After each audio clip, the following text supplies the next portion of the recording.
Dance Arts of Columbia provides fitness fun for everyone from 3 years old to adult. Dance Arts is a good environment where the friendly staff makes you feel comfortable.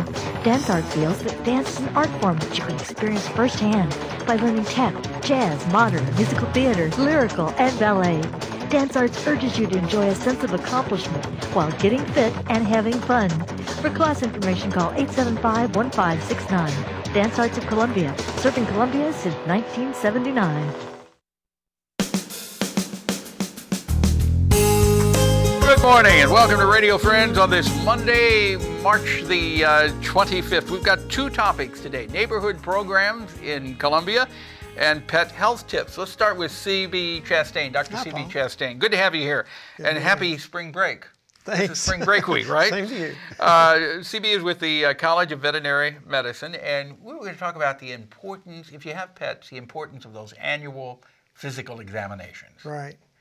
Well, they're annual if they're healthy, apparently healthy, middle-aged dog or cat. Okay. Because if they're under a year of age, they really need to be seen more often than once.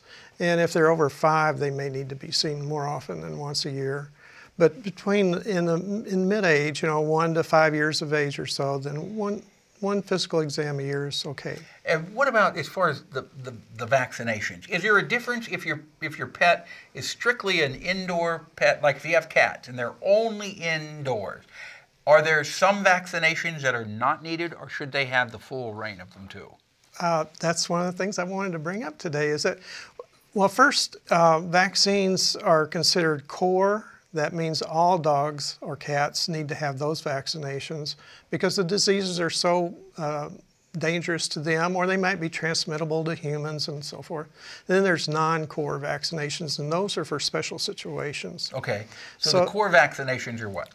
The core vaccinations for dogs are distemper, hepatitis, rabies, right. And there's another one I'm trying to remember. Oh, yeah, parvovirus. Parvovirus, yeah. Okay. So those are core. For cats? For cats, it's feline viral rhinotracheitis, calicivirus, and panleukopenia, and then rabies. Okay. All of them should have those. Now, whether dogs get kennel cough vaccinations depends on the situation. Whether they get Lyme disease depends on the situation. There's another disease called leptospirosis that I have a little higher concern for because that one can kill animals, and it's also transmittable to humans, but it's not recommended for every dog.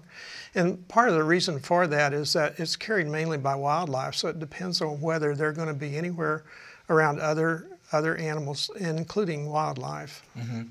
So if you're with your dog all the time, do not let them run loose, that's kind of a borderline vaccination.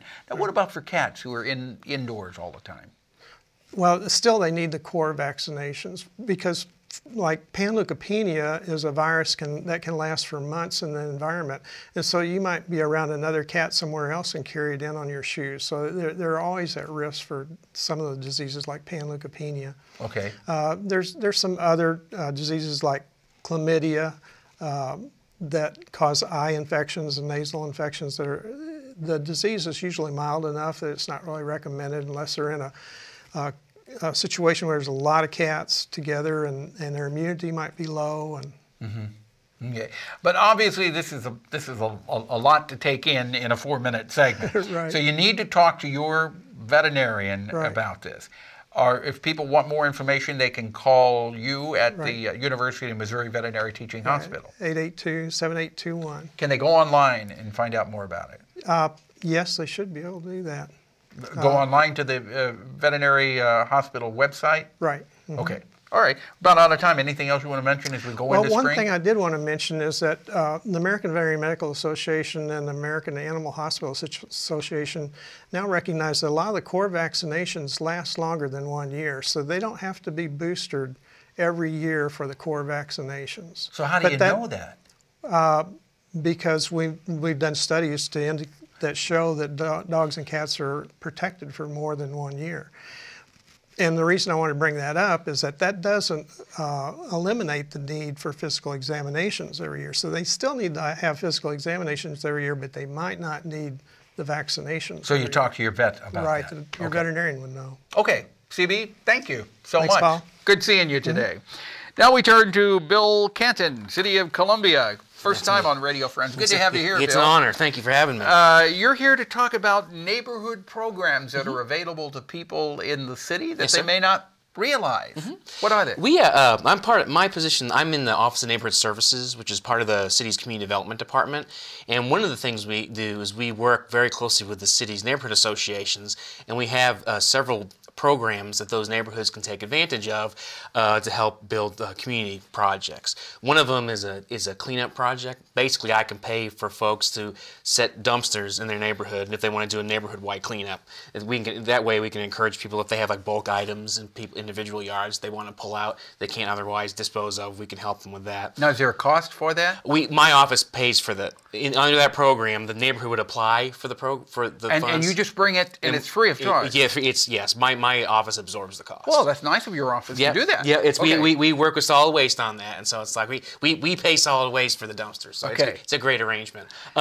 We also have it's a neighborhood mini grant program, and when I say mini, it's mini. It's the maximum amount available is $250, and we have those up to 10 grand. So we have a $2,500 budget for this every year, and neighborhoods can apply for a mini grant to do anything that is a neighborhood building or promoting neighborly relations in the neighborhood. Like to give you an example, the Shepherd Boulevard Neighborhood Association has an annual garage sale that they do, and they approached us asking, could we use your mini grant funds to purchase a couple of signs that we can place throughout the neighborhood advertising that we're going to have this garage sale. I was like, absolutely. Well, you can buy a lot of signs for $250. Yeah, they've got nice ones. There's like three signs, and they're real nice ones. Can you apply for a mini grant if you just want to get to know your neighbors a little bit? Now, this might be pushing the line here, but say we want to have a little neighborhood block party for all of the people in the neighborhood.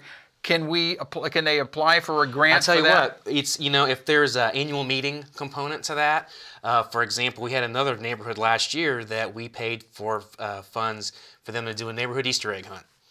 And because it was part of, we tied it into a meeting and whatnot, we were able, anything that brings the neighborhoods out. So yeah, that's something we could. That's really nice. Yeah, it is. That's nice. What's nice is these are city general funds. They're not like federal funds, so there's a lot less strings attached, and so we're a lot more. We can't do everything. I mean, but we can. We're very flexible on what we can do. So if you're interested in this for the neighborhood mini grant, they can call your office, and you can tell them what the guidelines are and if you're able to help them or not. Yes. Yep. My number is 874-7248. Okay. And we also have all our information is also online. If folks want to go to gocolumbiamo.com and search for neighborhood services, all those programs will be listed under there. Give your number again. It's 874-7248. Okay, for the mini grant. You got operators standing by right now. Absolutely. Okay. Hey, Bill, thank you so much. Thank Please you. come back again. Absolutely, I will. All right. Let's see. Tomorrow we're going to tell you about a big garage sale and Missouri Contemporary Ballet. Our program directed by Travis McMillan, Reynolds Journalism Institute. Audio, Pat Akers, KBIA. Our floor director is Zach Lawhorn. And our assistant producer and guest coordinator, Uncle James Mauser. Bye-bye.